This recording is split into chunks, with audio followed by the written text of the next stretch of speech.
আসসালামু আলাইকুম। আজিমুন্নার ইতি চ্যানেলে আপনারা আজ শুনছেন মানিক বন্দ্যোপাধ্যায়ের লেখা উপন্যাস পুতুল নাচের ইতিকথার দ্বিতীয় পর্ব। মতির জন্য পাত্র দেখিতে গিয়া কালের দ্বারে বটগাছের তলে হারুঘোষ অপঘাতে প্রাণ দিয়াছিল। গ্রামে কি মতির পাত্র মিলিত না? হারুর ছিল উচ্চ আশা। ছেলেবেলা হারু স্কুলে পড়িয়াছিল, বড় হইয়া হারু বড়লোক হইয়াছিল। তারপর গরিব হইয়া পড়িলেও মনটা হারুর বিশেষ বদলায় নাই। গাওদিয়ার গোপ সমাজ পরিহাস করিয়া তাহাকে বলিত বদ্ধলোক, বিশেষ করিয়া বলিত নিতাই। নিতাইয়ের অবস্থা ভালো, চালচলনও তাহার অনেকটা ভদ্রলোকের মতো, তবু হারু তো তাহাকে কাতির করিত না। নিতাইয়ের এক ভাগ্নে আছে, তার নাম সুদেব। সুদেবের গড়বাড়ি জমি জামা আছে, পেটে ইংরেজি বাংলা বিদ্যা কিছু আছে। বয়সটা কেবল একটু বেশি, প্রায় ৩৬।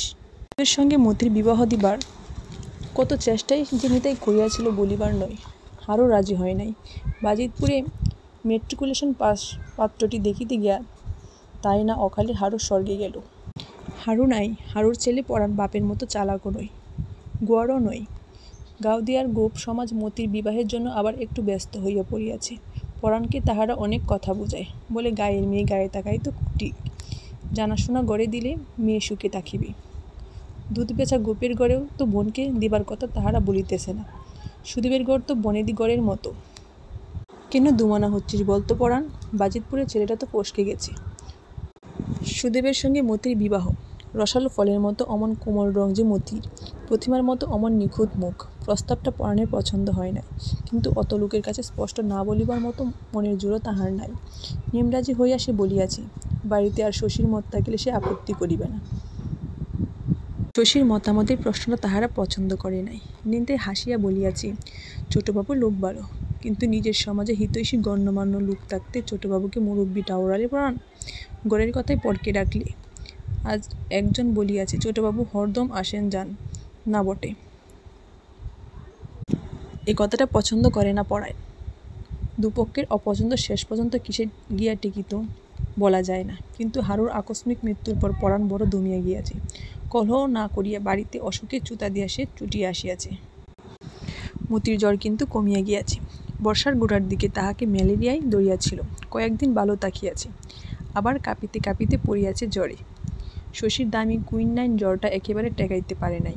এবার গা ফুরিয়া কয়েকবার তাহাকে ঔষধ দিয়া শশী আশ্বাস দিয়াছে আর জ্বর হইবে না। জ্বরে ভুগিয়া মতির বিশেষ গতি হইয়াছে মনে হয় না। ম্যালেরিয়া ধরিবার আগে হঠাৎ সে মোটা হইতে আরম্ভ করিয়াছিল, মাঝে মাঝে জ্বরে পড়িয়া এটা বন্ধ হইয়া গিয়াছে। এই সুন্দর গরমটি চর্বিতে ডাকিয়া গেলে বড় আফসোসের কথা হইত।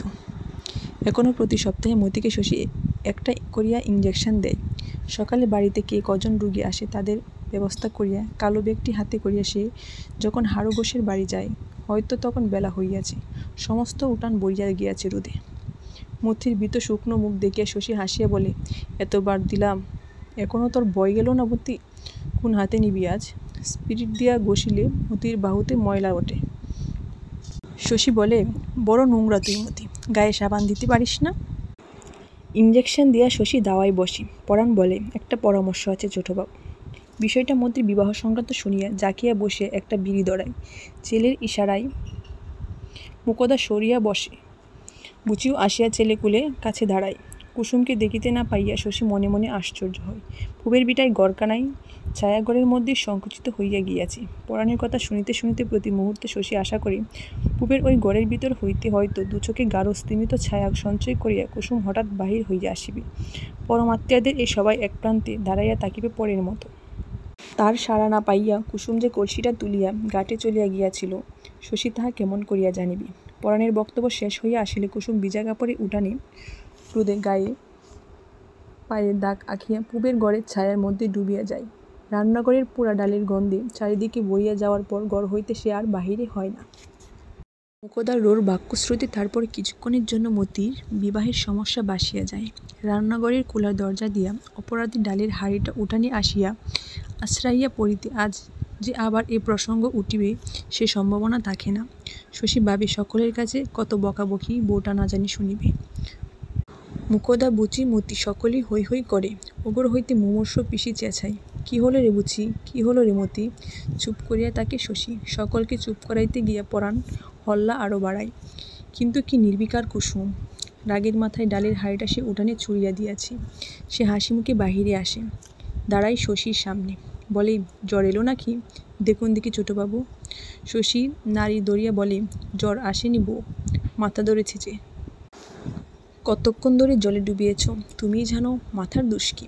কুসুম মাথা নাড়িয়া বলে, উহু, আমার ঠিক জ্বর আসছে, আমি গিয়ে শোলাম। জালো মতি, আজ তুই রাত বিজা। কুসুম ঘরে গিয়া শুইয়া পড়ে, কিন্তু শুইয়া কেন তাকিতে পারিবে এই চঞ্চলা নারী? খানিক পরে উঠিয়া আসিয়া না বলিতে পরাণকে এক চিমিল ধামাক দিয়া সে অদূরে বসিয়া পড়ে। সুদেবের সঙ্গে মতির বিবাহের শশীর মত নাই শুনিয়া বলে, কেন গো ছোটবাবু, সুদেব পাত্তর কি এমন মন্দ? পুরুষ মানুষের আবার বয়স, সতীন কাটা তো নেই। ঘরে পয়সা আছে লোকটার, মেয়ে সুখে থাকবে। শশী বলে, হারু কাকার অমত ছিল, সেটা তো ভাবতে হবে বউ। কুসুম বলে, তিনি স্বর্গে গেছেন। আর কিছু কুসুম বলে না। শশী তাহাকে বুঝাইবার চেষ্টা করে, সুদেব লোক ভালো না, মতির সঙ্গে সুদেবকে মানায় না। কুসুম বুঝে কিনা কে জানে। মুকদ্দার কর দৃষ্টিপাতের মাথায় ঘুমটা আর একটু টানিয়া দেয়া নিশ্চল প্রতিমার মতো বসিয়া থাকে। শশী বাড়ি যাওয়ার জন্য উঠিলে সে আবার মুখ খোলে, বলে, পিসিকে একবার দেখে যান ছোটবাবু, বুড়ি কাঁদ টেনে গেছে। শশী একটু লজ্জা পায়। মরণাপন্ন পিসিকে দেখিয়া যাওয়ার কথা প্রায়ই তাহার মনে থাকে না। পিসির মরণ এতদূর সুনিশ্চিত যে তার সম্বন্ধে করিবার এখন আর কিছুই নাই। তাই কি শশী বলিয়া যায় আজও পিসি বাঁচিয়া আছে? বড় বাঁচিবার স্বাদ পিসির। পিসি মরিলে যে কাঠ দিয়া তাহাকে পুরানো হইবে তাহার গড়েরই অর্ধেকটা জুড়িয়া সেগুলো সাজাইয়া রাখা হইয়াছে। মাথার দিকে গড়ের কোণে দাঁড় করানো পাটখাটির বোঝা হইতে পিসি এখনও পাটের গন্ধ পায়। এক আটি পাট ধরাইয়া পিসির মুখাগ্নি করিবে পরাণ। মাথার চুল পিসির অর্ধেক ধরিয়া গিয়াছে। দেহের লাল চামড়ার তলে মাংস আছে কিনা বোঝা যায় না। পিসি তবু বাঁচিবেই।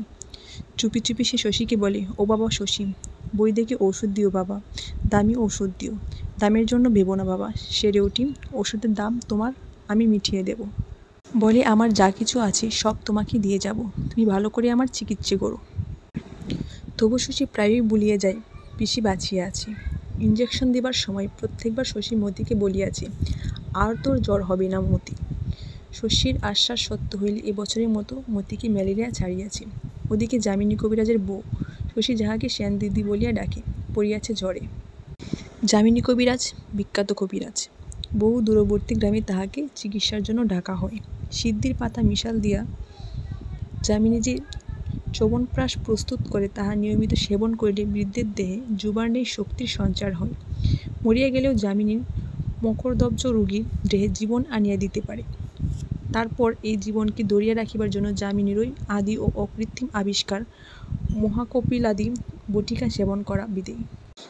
এই বটিকা প্রস্তুত করিতে 3 রাত্রি সময় লাগে। ইহা কখনো প্রস্তুত হইয়া থাকে না, কারণ তৈরি করিয়া রাখিলে এই মহাতেজস্কর ওষুধের গুণ সূর্যরশ্মি আকর্ষণ করিয়া লয়। সুতরাং যামিনীর মকরদব্জের তেজে মৃতদেহে জীবন সঞ্চার হইলেও মহাকপিলাদি বটিকার অভাবে প্রাণটুকু যে সব সময় টিকিয়া থাকে এমন নয়। কিন্তু সে অপরাধ কি যামিনীর? রোগীর কপাল। মহাকপিলাদি বটিকা তৈরি করিতে করিতে মৃত রোগী পুনরায় মরিয়া যাইবে বলিয়া যামিনী তাহার বিখ্যাত ও বিশিষ্ট মকরদব্জ ব্যবহার করে না। বলে, লাভ কি হবে বাপু, কপিলাদি বটিকা তো প্রস্তুত নেই, রোগীকে না হয় বাঁচালাম, তারপর 3 দিন টেকাবো কি দিয়ে? মৃতকে যামিনীর এক লহমার জীবনদান কেহ কখনো দেখে নাই, তবু লোকে বিশ্বাস করে। 1 জন নয়, 2 জন নয়, অনেকই। যামিনী কবিরাজের বউ কিন্তু কখনো স্বামীর ওষুধ খায় নাই। অসুখ হইলে এতকাল সে বিনা চিকিৎসাতেই ভালো হইয়াছে। এবার জ্বরে পড়িয়া শশীকে ডাকিয়া পাঠাইল। গোপাল তখন বাড়িতেই ছিল। শশীর হইয়া সে বলিল, বল গে যাচ্ছি। তারপর শশীকে যাইতে নিষেধ করিয়া দিল। শশী বলিল, কেন যাব না কেন? গোপাল বলিল, কবে তোমার বুদ্ধি পাকবে ভেবে পাই না শশী। শশীও তাহা ভাবিয়া পায় না, সে চুপ করিয়া রহিল। তখন গোপাল বলিল, যামিনী গুরু অত বড় কপিরেছ, সে থাকতে ডেকে পাঠানো মানেটা বুঝো? শশী বলিল, আজ্ঞে না, যুবতী স্ত্রীলোক, নানা রকম কুৎসাও শুনতে পাই। গোপালের মুখে এ কথা। লজ্জায় শশী সচকিত হইয়া গেল। মৃদুস্বরে সে বলিল, এসব আপনার বানানো কথা বাবা। গোপাল রাগ করিল না, বলিল, তোমার যে কি হয়েছে আজকাল বুঝতে পারি না শশী। তোমার ভালোর জন্য একটা কথা কইলে তুমি আজকাল তর্ক জুড়ে দাও। সংসারে মানুষকে ভেবে চিনতে কত সাবধানে চলতে হয় সেই জ্ঞান তোমার এখনও জন্মেনি। এই তোমার উঠতি প্রসারের সময়, এখনই একটা বদনাম রটে গেলে এও কি তোমায় বলে দিতে হবে? তুমি চিকিৎসার ভার নিলে বলা বলি করবে না লোকে? যামিনী কবরেজ থাকতে তুমি ছেলে মানুষ, তোমার কেন অত মাথা ব্যথা? সবার বাড়িতে মেয়ে ছেলে থাকে, এরপর কে আর ডাকবে তোমায়? শশীর রাগ হইতেছিল, কিন্তু শৈশব ও কৈশোরের এই যমটিকে বয় করা তাহার সংস্কারে দাঁড়াইয়া গিয়াছে। গোপালের তীক্ষ্ণ ও অপলক দৃষ্টিপাতে সে চোখ নামাইয়া লইল। গোপাল আবার বলিল, যামিনীকুলোর ইচ্ছেও নয় তুমি ওদের বাড়ি যাও। শশীর নীরবতায় গোপাল খুশি হইয়াছে। বয়স্ক উপযুক্ত সন্তানকে বশ করা জগতে এত বড় জয় আর নাই। আজকাল নানা ছোট বড় ব্যাপারে শশীর সঙ্গে গোপালের সংঘর্ষ বাধিতেছিল। কলহ বিবাদ নয়, তর্ক ও মতান্তর, আদেশ ও অবাধ্যতার বিরোধ। আজ তবে শশী বুঝিতে পারিয়াছে, সাংসারিক বুদ্ধিতে বাপের চেয়ে সে ঢের বেশি কাঁচা। গোপাল এখনও তাহাকে পরিচালনা করিতে পারে। গোপাল আরও অনেক কথা বলিল, শশী নীরবে শুনিয়া গেল। শেষে তাহার কঠিন মুখের ভাব দেখিয়া আর কিছু বলা ভালো মনে না করিয়া গোপাল থামিল। খাওয়া দাওয়ার পর শশী গেল যামিনী কবিরাজের বাড়ি। শশীকে দেখিয়া যামিনী কবিরাজ খুশি হইল না। সদর বাড়িতে সে তখন মুখে মুখে দুটি ছাত্রকে ঔষধের প্রস্তুত প্রণালী শিখাইতেছিল। পাশের ছালাটাই বুঝি সিদ্ধ হইতেছিল পাছন, গন্ধে চারিদিক ভরিয়া গিয়াছে। শশীকে দেখিয়া যামিনী চশমা খুলিয়া বলিল, কি মনে করে শশী, বসো। শশী বলিল, সেন দিদির অসুখ শুনলাম ঠাকুরদা, একবার দেখা করে যায়। অসুখ? যামিনী হাসে, কার কাছে শুনলে? জ্বর বুঝি হয়েছিল একটু কাল? না রে কুঞ্জ, আজ অসুখ কোথা? তবে বুঝি কোনো কাজে ডেকেছেন? শশী ভিতরে গেল। সেন দিদি শুইয়াছিল, আচ্ছন্ন অসুস্থ মৃতকল্প সেন দিদি। গায়ের উজ্জ্বল রং লাল হইয়া হাতের অনন্তের রঙের সঙ্গে মিশিয়া গিয়াছে। সারা গায়ে আরও সব অস্পষ্ট চিহ্ন। শশী যা চেনে। শশীর মুখ শুকাইয়া গেল। শরতের গোড়ায় এরূপ সেন দিদি পাইল কোথায়? গাউদিয়া গ্রামে, কলিকাতা শহরে, দেশে বিদেশে কোথাও শশী যার মতো রূপসী দেখে নাই। শুধু রূপের জন্যই হয়তো সে মিথ্যা কলঙ্ক কিনিয়াছে।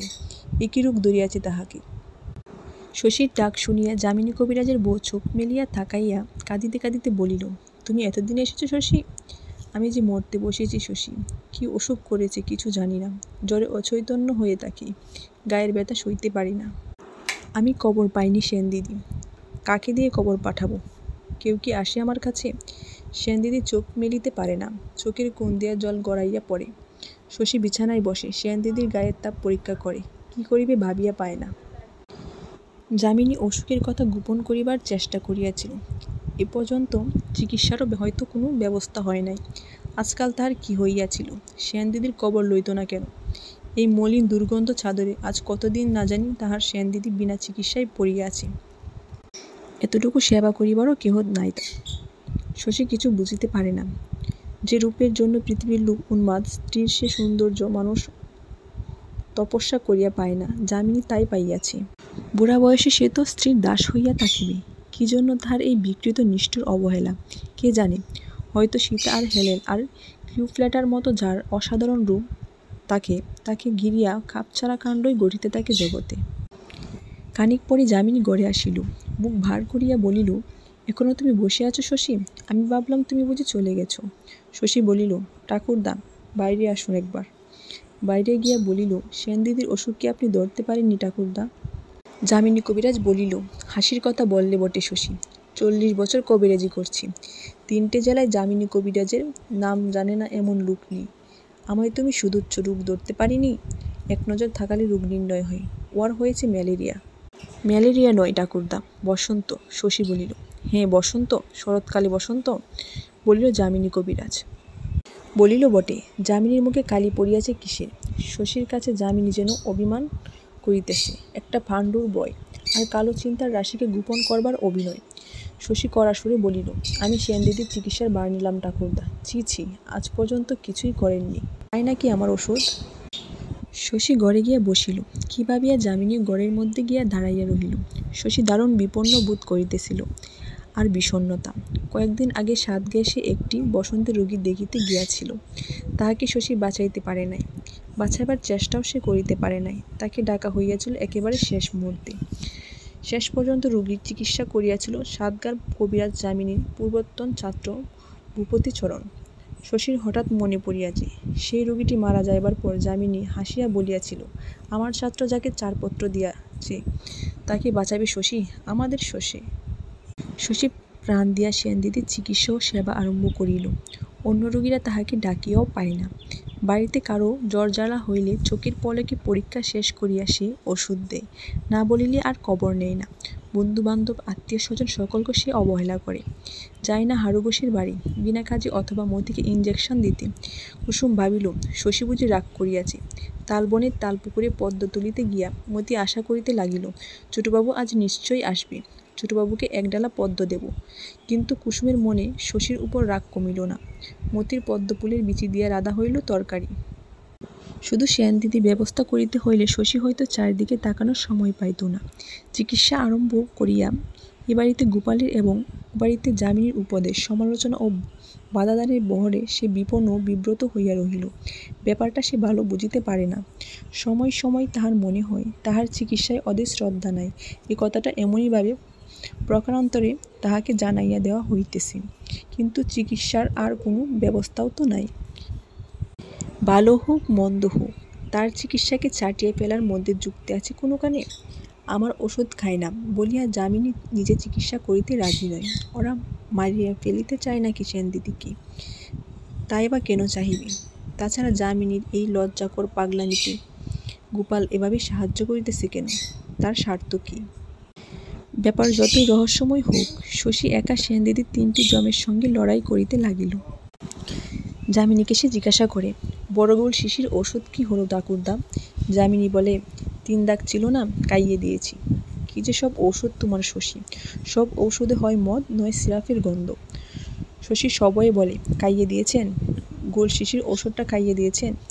তা দিলাম বই কি, চটফট করছিল দেখে ভাবলাম তোমার রোগী তোমার ঔষধ দিই খাইয়ে। শশী রাগ করিয়া বলে, রোগী আমার নয় ঠাকুরদা, আমি চললাম, আপনার যা খুশি করুন। সে একরকম চলিয়াই আসে। বাড়ির বাহিরে গিয়া গতি স্লথ করিয়া দাঁড়ায়। মনে পড়ে সেনদিদির বিরু কাতর চাহনি, একান্ত নীরবতা। শশী আবার ফিরিয়া যায়, বলে, ওটা যে গুটি বসাবার ওষুধ, 7 দিন আগে ওষুধটা দিয়েছিলাম, আপনি জানতেন না? যামিনীর মুখ কয়েকদিনে সম্ভবত দুশ্চিন্তাতেই শুকাইয়া পাংশু হইয়া গিয়াছে। সে চোখ মিটমিট করিয়া বলে, আমি কবরেজ মানুষ, তোমাদের ওষুধের আমি কি জানবো ভাই? আমি তো কিছুই জানি না। জানেন না তো আমায় না বলে ওষুধ খাওয়ালেন কেন? আপনিই মারবেন ঠাকুরদা সেনদিদিকে। গুটি পাকছে এখন, আপনি খাইয়ে দিলেন গুটি বসানোর ওষুধ। যামিনী কথা কয় না। শশী একটু নরম হইয়া বলে, বড় অন্যায় করেছেন ঠাকুরদা, আর যেন এমন করবেন না কখনো। যামিনী বলে, আমার একটা ওষুধ খাইয়ে দেবে শশী, তাড়াতাড়ি যাতে গুটি পাকে। শশী তৎক্ষণাৎ স্বনিগ্ধ হইয়া বলেন, খাওয়াচ্ছেন নাকি আপনার ওষুধ? না, আমার ওষুধ খায় না। তার মানে চেষ্টা করেছিলেন খাওয়াবার? উদ্ভ্রান্ত যামিনী এবার কেঁপিয়া যায়। যদি করে থাকি? হ্যাঁ শশী, যদি করেই থাকি। তোমার ওসব মদ আর সিরাপে আমি বিশ্বাস করি না বাপু। চিকিৎসা হচ্ছে, এই যদি তোমার বসন্তের চিকিৎসা হয়, পুত্রপত্র কালে বাসিয়ে গড়ের ছেলে গড়ে গিয়ে বসকে যাও। বলিতে বলিতেই যামিনী সাহস হারায়, তবু মরিয়ার মতো বলে, তুমি আর এসো না। মাথা শশীও ঠিক রাখিতে পারে না। গোড়া থেকে আপনি যা সব কাণ্ড করছেন ঠাকুরদা, পুলিশ ডাকলে আপনার 10 বছর জেল হয়। যামিনী বিবর্ণ মুখে বলে, কি করলাম আমি? চিকিৎসা হচ্ছে তোমার, আমি তো একটা বড়িও কামাইনি আমার। শশী আর একটা কথাও বলে না, কথা কাটাকাটি করে না। এ পাগলের সঙ্গে ঝগড়া করিয়া লাভ কি? এই কি কলহের সময় ঠাকুরদা? কলহ কে করছে বাপু? জ্ঞান হইলে যামিনী কবিরাজের বউ বলে, গড়ে কে শশী, কার সঙ্গে কথা কইছ? চোখে সে দেখিতে পায় না, চোখ দুটি বন্ধ হইয়া গিয়াছে। যামিনী গড়ে আসিছে শুনিয়া উতলা হইয়া ওঠে। ওকে যেতে বলো শশী, যেতে বলো ওকে। আমাকে ও বিষ খাইয়ে মারবে। যাও না তুমি এ ঘর থেকে, চলে যাও। যামিনী চলিয়া গেলে বলে, বাঁচব তো শশী? বাঁচবে বই কি। সেনদিদি খুশি হয়। খানিকক্ষণ চুপ করিয়া পড়িয়া থাকে। শশী কি জানে না কি অসহ্য তাহার যাতনা।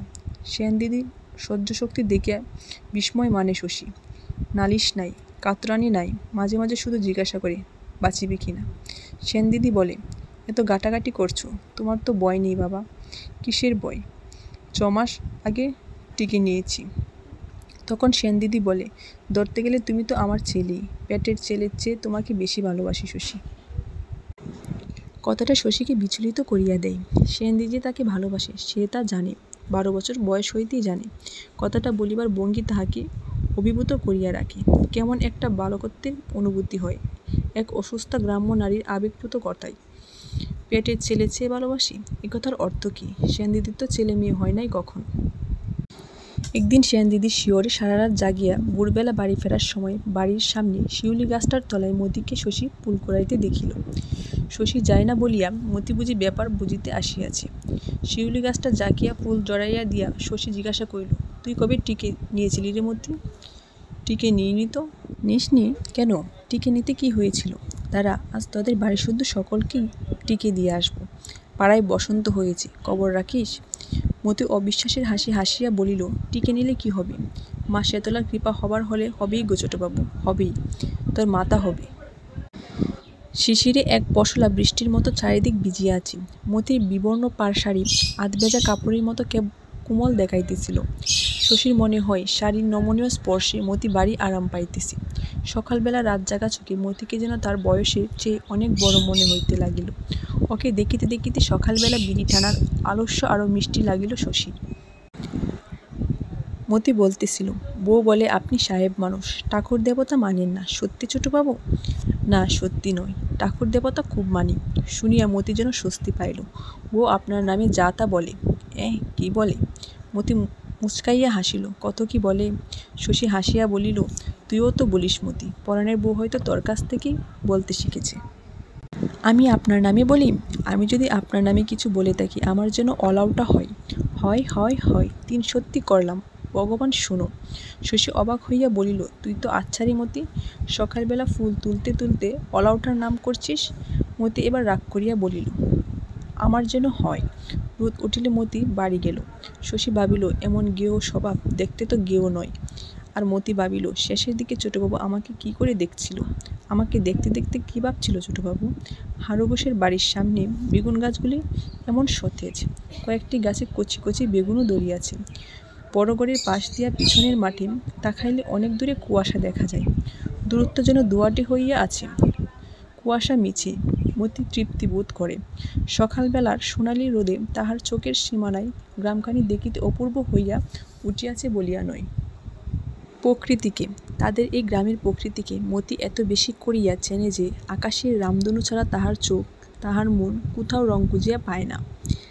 নাকের সামনে কচি কিশলয়ের মৃদু হিন্দোল কোনো কাঁচা মনকে দোল দেয় কে জানে, মতির মনকে দেয় না।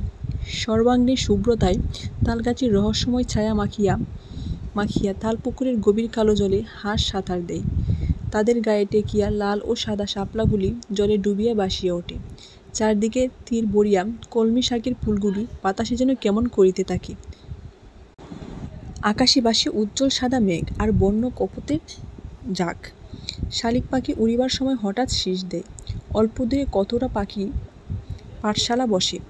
বাতাসে থাকে কত ফুল, কত মাটি, কত ডুবার মেশানো গন্ধ। মতি কিছু দেখে না, কিছু শোনে না, কিছু শোকে না। তালপুকুরের নির্জনতাকে সে শুধু বুক করে গায়ে জড়ানো আঁচলটির কুমরে বাঁধিয়া গা উদলা করিয়া দেওয়াতেও কেহ যে তাহাকে দেখিতে পাইতেছে না, ইহাতে মতির ভারী মজা লাগে। সংসারে কাজ না করিলে কুসুম তাহাকে বকে। তালপুকুরের দ্বারে কাজ ফাঁকি দেয়া আলস্যটুকু মতি বুক করে ভবিষ্যতের চিন্তা করিতে করিতে সুদেবকে মনে মনে মরিবার আশীর্বাদ করিয়া আরম্ভ না করিলে ভবিষ্যতের ভাবনাটা তাহার জন্য ভালো কুলে না। মতির বাড়ি ইচ্ছা। বড় লোকের বাড়িতে শশীর মতো বরের সঙ্গে তার বিবাহ হয়।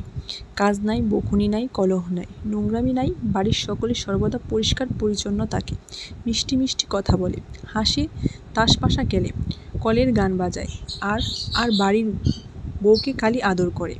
চিবুক ধরিয়া তাহার লজ্জিত মুখখানি তুলিয়া বলে, লক্ষ্মী বউ, সোনা বউ, এমন না হলে বউ, বলে বাড়ি আলো হলো। মতির স্বপ্ন অপুরন্ত। মস্ত একটি ঘরের এক কোণে সে বসিয়া আছে। সর্বাঙ্গে তাহার জলমলে গহনা, পরনে জকজকে শাড়ি। ঘুমটার মধ্যে চঞ্চল চর্চিত মতির মুখখানি কি রাঙা লাগা, কি রাঙা লজ্জায়। আনন্দে সে ছোট ছোট নিঃশ্বাস ফেলিতেছে আর শুনিতেছে ঘরের বাহিরে বড়লোকের বাড়ির প্রকাণ্ড সংসারের কলরব। শশীর বোনের মতো পাড়ার কে যেন একটা মেয়ে মতির সঙ্গে ভাব করিয়া গেল। যামিনী কবিরাজের বইয়ের মতো সুন্দরী একটি মহিলা। মতির বোধ হয় সেই ননদ হইবে। পানের বাটা সামনে দিয়া বলিল, পান সাজো বউ, ও শোনাবো পান সাজো। তারপর কে বলিল, বৌমাকে কেটে দে ধরা কেউ একজন। যেই বলুক। তালপুকুরের দ্বারে প্রকৃতির মহোৎসব হইতে বাড়ি ফেরার সময় মতির আবার তীব্রভাবে ইচ্ছা করে সুদেব বেটা মরিয়া থাক, কুসুমের সঙ্গে আজকাল প্রায়ই ঝগড়া বাঁধে মতির। সকলের অগোচরে মতিকে কুসুম শশীর কথা তুলিয়া অন্যায় পরিহাস করিতে আরম্ভ করিয়াছে। বলে, শরীর খারাপ লাগছে মতি, তাই চুপ করে বসে রয়েছিস? আহা ষাট, ছোটবাবুকে ডাকবো, পরীক্ষা করে ওষুধ দেবে। মতি বলে, কেন লাগতে লিব, তোর আমি কি করেছি? কুসুম বলে, চোখ ছলছল করছে, দেখলে ছোটবাবুর বুক ফেটে যাবে। মতি বলে, জমের অরুচি, মর তুই মর। কুসুম তবু বলে, জানিস লো মতি, রাতে তোর কথা ভেবে ছোটবাবুর ঘুম হয় না, বসে বসে মালা জপ করে।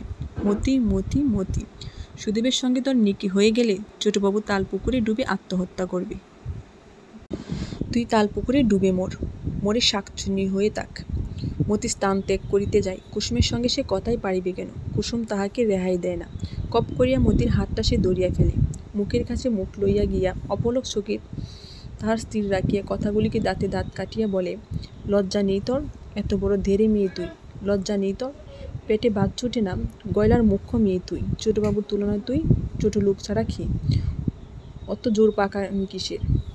অমনি করিস বলেই তো বিরক্ত হয়ে ছোটবাবু আর আসে না।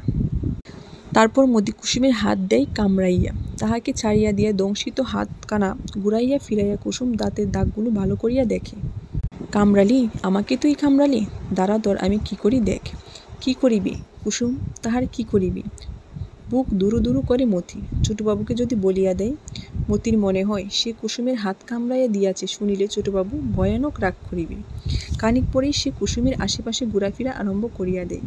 এক সময় সাহস করিয়া বলে, লেগেছে বউ দেখি। কুসুমের ক্ষমা নাই, সে ব্যাঙাইয়া বলে, লেগেছে বউ? কামড়ে দিয়ে ন্যাখামি করতে এলেন? মতি দাওয়ায় আসিয়া কুটি ধরিয়া দাঁড়ায়, ভাবে বউ কি ভীষণ মেয়ে, ও ঠিক বলে দেবে। পিসির ঘরে খোলা দরজা দিয়া পিসিকে দেখা যায়। পিসির আজকাল কথা বন্ধ হইয়া গিয়াছে। কথা বলিতে গেলে গলায় ফ্যাস ফ্যাস আওয়াজ হয় মাত্র, কিছুই সে বলিতে পারে না। মতিকে দেখিয়া সে হাতের ইশারায় তাহাকে কাছে ডাকে। মাথা উঁচু করিয়া বারবার বেকুলভাবে মুখের ফাঁকে আঙুল ঢুকাইয়া পিপাসা জানায়। দেখিতে পাইয়াও মতি কিন্তু অনেকক্ষণ নড়ে না, বলে, যাই গো যাই, অত ব্যস্ত কেন? মুখতা জিজ্ঞাসা করে, কে ডাকিল মতি? পিসি জল খাবে। এবার কার্তিক মাসে পূজা। সেন দিদির সর্বাঙ্গে ব্রণগুলি পাকিয়া উঠিতে উঠিতে গ্রামের পূজার উৎসব শুরু হইয়া গেল। উৎসব সহজ নয়। গ্রামের জমিদার শীতলবাবুর বাড়ি 3 দিন যাত্রা, পুতুল নাচ, বাজি পুরানো, সাতগার মেলা, পূজা তো আছে। গ্রামবাসীদের জীবাণু জীবন প্রবাহে হঠাৎ প্রবল উত্তেজনার সঞ্চার হইয়াছে। কেবল শশী এবার সেন দিদিকে লইয়া বড় ব্যস্ত। যাত্রা আরম্ভ হয় সপ্তমীর রাতে। যাত্রার দল তার আগেই গ্রামে হাজির হইয়া যায়। বায়না দিবার সময় শীতলবাবু অধিকারীকে বলিয়া দেন, দল নিয়ে 2-1 দিন আগেই আসবে বাপু। এক রাত্রি বেশ করে ঘুমিয়ে রাস্তার কষ্ট দূর করে অভিনয় করবে। এবার যে দলকে বায়না দেওয়া হয়েছিল সে দল এই অঞ্চলের নয়। বিনোদিনী অপেরা পার্টির আদি আস্তানা কাশ কলিকাতায়। বাজিতপুরের মথুরা সাহারা ব্যবসা উপলক্ষে কলিকাতা যাওয়া আসা আছে। কিছুদিন আগে ছেলের বিবাহে এই দলটি সেই কলিকাতা হইতে ভাড়া করিয়া আনিয়াছিল। লোকমুখে দলের প্রশংসা শুনিয়া শীতলবাবু সেই সময় বায়না দিয়া রাখিয়াছিলেন। কাল বিকালে বিনোদিনী অপেরা পার্টির আসিয়া পৌঁছাইয়াছে। মস্ত দল, সঙ্গে অনেকগুলি বড় বড় কাঠের বাক্স। দেখিয়া গ্রামের লোক খুশি হইয়াছে। দলের অধিকারী বিএ ফেল, তবে দলের তাহার 2 জন বিএ পাস অভিনেতা আছে শোনা অবধি সকলে উত্তেজিত হইয়া উঠিয়াছে। থিয়েটার উহু যাত্রা, অপেরা পার্টির নাম যে, তাই ভালো, যাত্রাই ভালো। সাতগার কাছারি বাড়িটা সাফ করিয়া যাত্রাওয়ালাদের তাকিতে দেওয়া হইয়াছিল। দলের সকলেই মশারি নাই কুমুদের আছে। রাত্রে তার ঘুম মন্দ হয় নাই। সকালে উঠিয়া সে শশীর সঙ্গে দেখা করিতে আসিল। শশী অবাক হইয়া বলিল, তুই কুমুদ? কুমুদ হাসিয়া বলিল, না রে, আমি প্রবীর। শশী বুঝিতে পারে না, প্রবীর কি? প্রবীর? গ্রামে বিনোদিনী অপেরা পার্টি এলো, চারিদিকে হইচই পড়ে গেছে, খবর পাসনি? তুই যাত্রা দলের সঙ্গে এসেছিস কুমুদ? তুই যাত্রা করিস? কথাটা বিশ্বাস করিতে এত বিস্ময় বোধ হয়। কুমুদ বদলাইয়া গিয়াছে, মুখে আর সেই জ্যোতি নাই, চুলে সেই অন্যমনস্ক বিদ্রোহ নাই। অত সকালেও কুমুদ কিছু প্রসাধন সারিয়া তবে দেখা করিতে আসিয়াছে। তবু যতই বদলাক, এ তো সেই কুমুদ, মানে বই না দেখিয়া যে একদিন তাহাকে ক্লাসের কাব্য সঞ্চয়নে শেলির দুর্বোধ্য কবিতা বুঝাইয়া দিয়াছিল, মোনালিসার হাসির ব্যাখ্যা করিয়াছিল। কুমুদ বলিল, করি বই কি যাত্রা, প্রবীর সাজি, লক্ষণ সাজি, চন্দ্রকেতু সাজি, আরও কত কি সাজি। গলা ফাটিয়ে বলি, 700 মেডেলে পেয়েছি। শশী অবাক হইয়া বলিল, আয় গড়ে আয়, বসে সব বলবি চল। কুমুদকে শশী তাহার গড়ে লইয়া গেল। গড়ে গিয়ে আর একবার বলিল, একদিন পরে তুই এলি কুমুদ, এতকাল পরে তোর সঙ্গে দেখা হলো, কি আশ্চর্য। তাহারা বিছানায় বসিয়া গড়ের চারিদিকে চাহিতে চাহিতে কুমুদ বলিল, এতে আশ্চর্যের কী আছে, 3 বছর ধরে বাংলাদেশের কত গ্রামে ঘুরছি তার ঠিক নেই, এবার তোদের গ্রামে এলাম, যাত্রার দলে ঢুকলি কেন? সে এক ইতিহাস শশী। বাড়ি থেকে দিলে কে দিয়ে, নিলাম চাকরি, চাকরি থেকেও দিলে কে দিয়ে, একদিন অন্তর আপিস গেলে কে রাখবে। ঘুরতে ঘুরতে বহরমপুরে বিনোদিনী অপেরা পার্টির যাত্রা শুনে অধিকারীর সঙ্গে ভাব জমালাম। অধিকারী লোক ভালো রে শশী, পরীক্ষা করে 70 টাকা মাইনে দিয়ে দলে নিলে। 2-4টে সেনাপতির পাঠ করে গলা খুলল, খুব আবেগ ভরে চেঁচাতে শিখলাম। 1 বছরের মধ্যে যেন অ্যাক্টর। 80 টাকা মাইনে দেয়, মাসে 8টার বেশি পালা হলে পালা পিছু 5 টাকা করে বোনাস, দলে আমার কাতির কত। কুমুদ হাসিল, গ্র্যান্ড সাকসেস। শশী হাসিল, তুই শেষে যাত্রা করবি এ কথা ভাবতেও পারতাম না কুমুদ। আমিও কি ভাবতে পারতাম? তখন আকস্মিক কথার অনটনে শশী বলিল, আজ তুই এখানে খাবি ভাই, সারাদিন থাকবি। কুমুদ বলিল, বেশ। মনে মনে শশী ভারী খুশি হইয়াছিল, এতকাল পরে কুমুদের সঙ্গে দেখা হইয়াছে। শুধু এই জন্য নয়, কুমুদ নামিয়া আসিয়াছে বলিয়া। কুমুদের সেই অন্যমনস্ক সরল ঔদ্ধত্য নাই। নিজেকে সংসারী আর সকলের চেয়ে স্বতন্ত্র, সকলের চেয়ে বড় মনে করিতে সে ভুলিয়া গিয়াছে। এটুকু শশী প্রথম হইতেই টের পাইতেছিল। কুমুদের কাছে নিজেকে তার চিরদিন ছোট মনে হইয়াছে, তুচ্ছ মনে হইয়াছে। কুমুদের অন্যায়ের ইতিহাসগুলো শুনিয়া পর্যন্ত ঈর্ষার সঙ্গে তাহার মনে হইয়াছে, এত সাহস, এত মনের জোর, এতখানি তেজ তাহার নাই। এরকম অসাধারণ ব্যক্তিত্বের অভাবে জীবনটাই বিতা গেল তাহার। আজ কুমুদের মৃদু অস্বস্তি, চেষ্টা করার সহজ ব্যবহার এবং একেবারে যাত্রা দলের অধপতন তাহাকে যেন শশীর চেয়েও নিচে নামাইয়া দিয়াছে। বন্ধুকে আর শশীর গুরুজন মনে হইতেছে না। কুমুদ বলিল, তোর গড়খানা বেশ সাজানো, গ্রাম থেকে গেঁয়ো যাসনি দেখছি। সে আবার একটু হাসিল। তাহার পূর্বের হাসির সঙ্গে তুলনা করে এ হাসিকে শশীর মনে হইল বিরূপ অপরাধী হাসি। কলকাতা ধরে কারো বাড়িতে ঢুকিনি জানিস শশী, 4 বছর। পারিবারিক আবহাওয়াটা মুগ্ধ করে দিচ্ছে। বিয়ে করেছিস? না। করিসনি? তোর ঘর থেকে মনে হচ্ছিল বউ আছে। ঘরকে গুছিয়েছে রে, বোন। উঠোনে যাকে দেখলাম ও বোন নয়, বাগ্নি, পিসির মেয়ের মেয়ে। ছোট একটা আছে, ছোট, 8 বছরের বয়স। গুছানোর বদলে বরং নোংরাই করে দিয়ে যায়। আমার কাঠের তলাটা হলো ওর কেলাঘর। তাকিয়ে দেখ, পুতুলেরা সার সার ঘুমাচ্ছে। এইবার ঘুম ভাঙবি। কুকির আসবার সময় হলো, একটু চেষ্টা করে ভাব জমাস। বাড়ি চালাক মেয়ে, বাড়ি বুদ্ধি। পড়াচ্ছি কিনা আমি জানি, চটপট শিখছে। সামনের বছর স্কুলে ভর্তি করে দেব। শশী চিন্তিত হইয়া মাথা নাড়ে। দেব বলছি, হবে কিনা ভগবান জানে। বাবার এসব পছন্দ নয়, হয়তো বলবেন ছেলে লেখাপড়া শিখে হয়েছে অবাধ্য, মেয়ে কি হবেন টিক্ষি।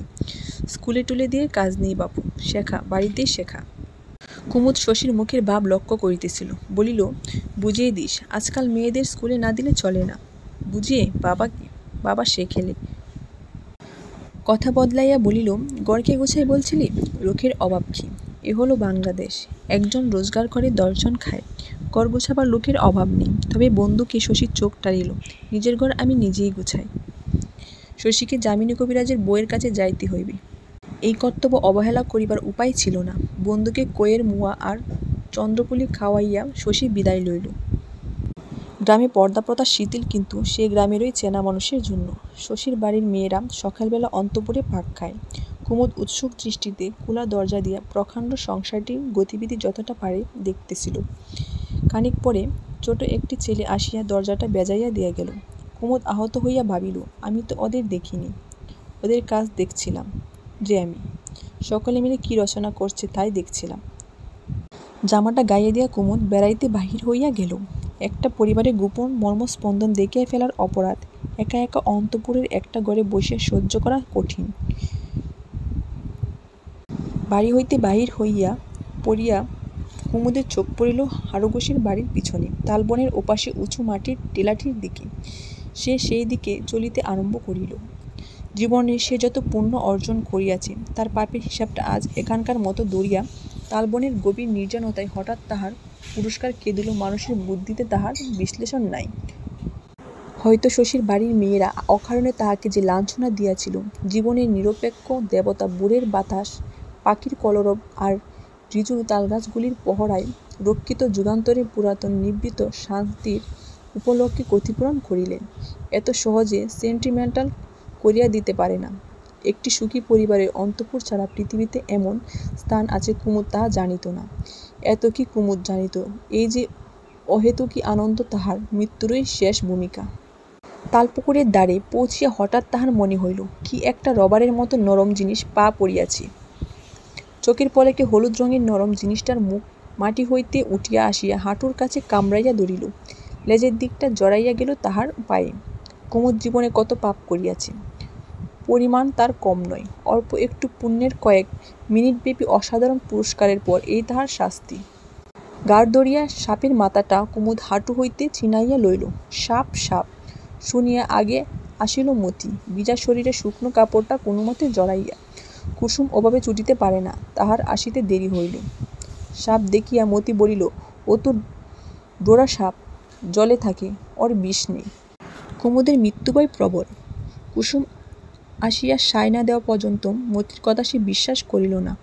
বিশ্বাস করিয়াও হাঁটুর উপরে রুমাল দিয়া সজোরে বাঁধিয়া সংযুক্তভাবে বলিল, শশীকে একবার ডেকে আনো খুকি, দেখুক যদি বিষ থাকে। চেনো তো শশীকে, তোমাদের পাড়াতেই থাকে ডাক্তার। কুসুম মুচকি হাসিয়া বলিল, জালো খুকি, ছোটবাবুকে ডেকে আন। তাহার হাসিটা কুমুদের ভালো লাগিল না।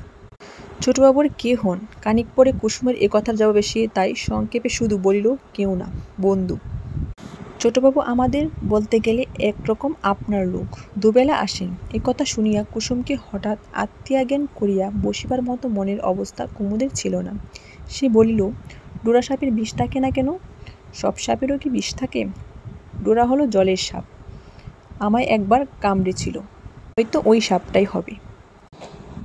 একদিন খুব ভোরে এই পুকুরে নাইছি, বেড়াতে বেড়াতে ছোটবাবু এসে পুকুর পাড়ে দাঁড়িয়ে গল্প করতে লাগলেন। এমনই সময় সাপটা এখানে কামড়ে দিল। কুসুম তাহার লিভারটা দেখাইয়া দিল। তাহার বোধহয় ধারণা ছিল মানুষের হৃদয়ের অবস্থানটা ওইখানে। ছোটবাবুকে বললাম, সাপে কামড়েছে ছোটবাবু। শুনে ছোটবাবুর মুখ যা হয়ে গেল। কি হয়ে গেল? কুমুদ কৌতূহল বোধ করতেছিল। শুকিয়ে গেল, ছাইবর্ণ হয়ে গেল। সাপের কামড়ে তোমার কিছু হলো না? কুমুদ তুমি বলায় কুসুম রাগ করিয়া বলিল, কথা বলতে শেখনি দেখছি তুমি, ভদ্রলোক তো। তারপর দুজনে দমিয়া যাওয়ার আর কথা হইল না।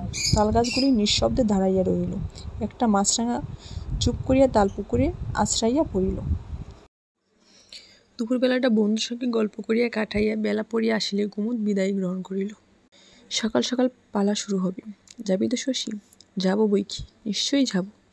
হারুর বাড়ির পিছনে 7 গা পর্যন্ত বিস্তারিত ধানের ক্ষেত। তালপুকুরে দাঁড় হইয়া ক্ষেতের আল দিয়া কুমুদ 7 গার কাছারি বাড়ি পৌঁছিল। তালপুকুরে সে মতিকে দেখিবার আশা করিতেছিল, কিন্তু যাত্রা শুনিতে যাওয়ার আয়োজনে ব্যস্ত মতির পুকুরে আসিবার সময় ছিল না। কুসুম রাঁধিতেছিল, সন্ধ্যার আগেই খাওয়ার পাট চুকিয়া যাওয়া চাই। মতি বিনা বাক্য পেয়েই তাহার সমস্ত হুকুম পালন করিয়া যাইতেছিল। পরাণ সব বিষয়ে উদাসীন। সন্ধ্যার আবির্ভাবে তাহার বোন আর বউ যত ব্যস্ত হইয়া ওঠে, সে যেন ততই জিমাইয়া যায়। রান্নাঘরে বসিয়া কুসুমের সঙ্গে সে প্রথম একটু গল্প জমাইবার চেষ্টা করিয়াছিল। গল্প করিবার সময় না থাকায় কুসুম তাহাকে আমল দেয় নাই।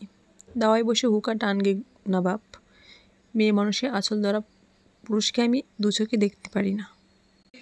কুসুমের ভর্ৎসনায় চিরকাল পরাণের খারাপ লাগে। তবে স্পষ্ট খারাপ লাগার ভাবটা এত অল্প সময়ের মধ্যে মনের একটা উদাস বৈরাগ্য ও দেহের একটা জীবাণু আলস্যে পরিণত হইয়া যায় যে রাখিবার অবসর প্রায়ই সে পায় না। মাঝে মাঝে কুসুমকে তার বাড়ির ছেলে মানুষ মনে হয়। 14 বছর বয়সে তার বউ হইয়া এতকাল কুসুমের শরীরটাই যেন বড় হইয়াছে, মনের বয়স বাড়ে নাই। মুখদাকে একখানা ফর্সা কাপড় পরিতে দেখিয়া পরাণ জিজ্ঞাসা করে, তুমিও যাবে নাকি মা যাত্রা শুনতে? না, আমার আবার যাত্রা কি? জোর করিয়া ধরিলে মুখদা যাইতে রাজি আছে, কিন্তু এরা কেউ যাইতে বলিবেও না। আগে হইতে মুখদা তাহা জানে, তাই সাতরাদের বুড়ি পিসির সঙ্গে সে আগেই পরামর্শ ঠিক করিয়া রাখিয়াছে, তারা দুজনে যাত্রা শুনিতে যাইবে। বাড়ি আসিয়া মুখদা তাহা হইলে বলিতে পারিবে, যাত্রা শুনিবার শখ তাহার একটু ছিল না। কি করিবে? আর একজন টানিয়া লইয়া গেল, জোর করিয়া টানিয়া লইয়া গেল। পরাণ বলে, বর্ষা কাপড় পরে তুমি তবে যাচ্ছ কোথা? সাতটাতে বাড়ি যাব বাবা। যদুর পিসি একবার ডেকেছে। কুসুম যা করিয়া সামনে আসিয়া পড়ে। কাল যেও মা, কাল যেও। আমরা এখন বেরোবো। তুমি চললে সাতটাদের বাড়িতে তাহলে থাকবে কে? মুখদা তার কি জানে, যার খুশি থাক। তোমরা যাবে যাত্রা শুনতে, বাড়ির ব্যবস্থা তোমরাই করো বাছা। আমি তার কি জানি? আমি বুড়ো মানুষ, সব ব্যাপারে আমাকে টানো কেন? আমি আছি নিজের শতেক জ্বালায়।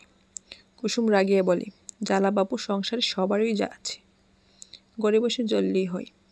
এমন শত্রুতা করা কেন? আগেই জানি শেষকালেতে পেকরা বাঁধবে। মুখদা বোধ হয় একটু লজ্জা বোধ করে। হয়তো তাহার মনে হয় বুড়ো মানুষের যাত্রা শুনিতে যাওয়ার জন্য এত কাণ্ড করা উচিত নয়। বাড়িতে থাকিতে রাজি হইয়া সে ঘুম হইয়া বসিয়া থাকে। রান্না শেষ করিয়া কুসুম স্বামীকে খাওয়ায়, তারপর ননদের সঙ্গে একতলায় নিজে খাইতে বসে। পরাণ পেট ভরিয়া খাই। কুসুম আর মতির গলা দিয়ে আজ ভাত নামিতে চায় না। পেলাচারা করিয়া কোনো রকমে তাহারা খাওয়া শেষ করে। দিনের আলো যত স্নান হইয়া আসে, মনের মধ্যে তাহাদের এই আশঙ্কা ততই প্রবল হইয়া ওঠে যে ওদিকে যাত্রা বুঝি শুরু হইয়া গেল। মতিকে কাপড় পরিতে হুকুম দিয়া কুসুম হেসেল তুলিয়া ফেলে। পুকুরে যাওয়ার সময় এখন নাই। উঠানের এক কোণে চাই ফেলা আম গাছটির তলে বসিয়া বাসন কখানা কুসুম তাড়াতাড়ি মাজিয়া নেই। ওই সুবিধাটুকুর ব্যবস্থা সে সেই বিকালেই করিয়া রাখিয়াছে। দুকাকে দুটি কলসি বহিয়া কত জল তুলিয়া কুসুম যে আজ হাড়ি গামলা সব ভর্তি করিয়াছে। মতি বলে, আমিও হাত লাগাইব, শীঘ্রই হয়ে যাবে। না, মতি তাড়াতাড়ি কাজ করিতে পারে এই বিশ্বাস কুসুমের নাই। 1 মিনিটের কাজে মতি 10 মিনিট লাগাইয়া দিবে। যা বললাম তাই কর তুই। কাপড় পরতেই তো তোর 10 ঘন্টা। একসময় গোধূলি শেষ হওয়ার আগেই কি করিয়া কাজ শেষ হয়। বাকি থাকে শুধু এটা আর ওটা, যা করিলেও চলে, না করিলেও চলে। কুসুমের তারাই পরাণ ও মতি দুজনই সাজ সমাপ্ত করিয়াছে। নিজে সাজিতে গিয়া ওদের দুজনকে দেখিয়া কুসুম এতক্ষণে একটু হাসিল। শার্টের উপর উড়ানি চাপানোই পরাণকে একেবারে বাবু বাবু দেখাইতেছে। আর ডুরে শাড়ি পরিয়া মতি হইয়াছে সুন্দরী। মতির হালকা অপরিণত দেহটিকে কুসুম হিংসা করে। মনে হয় তাহার নিজের স্বাস্থ্য এতখানি ভালো না হইলেও যেন সে খুশি হইত। ডুরে শাড়ি তারও আছে বই কি, তবে আজকাল রঙিন লাইন দিয়া শরীর ডাকিতে কুসুমের লজ্জা করে। আসরে যখন তাহারা পৌঁছিল, যাত্রা আরম্ভ হইতে বিলম্ব আছে। চিকের আড়ালে জায়গার জন্য কলহ শুরু হইয়া গিয়াছে ইতিমধ্যে। সকলেই চিক ঘেঁষিয়া বসিতে চায়। 11 বছরের সদ্য পর্দা পাওয়া মেয়ে হইতে তাহার 50 বছরের দিদিমা পর্যন্ত। এসব বিষয়ে কুসুম বাড়ি ওস্তাদ। সকলকে টেলিয়া টেলিয়া সে চিকের কাছে প্রথম সারিতে একটা 10 ইঞ্চি পাখির মধ্যে নিজেকে গুজিয়া দিল, কেহ আর তাহাকে সেখান হইতে নড়াইতে পারিল না। মতি তাহার পিঠের সঙ্গে মিশিয়া সংস্কৃত সাহিত্যের চুছের পিছনে সুতা ছলার উপমার মতো আগাইয়া আসিয়াছিল। কুসুমের পিঠ ঘেঁষিয়া সে একরকম চরণ দত্তের গৃহিণী কোলে উপরই বসিয়া পড়িল।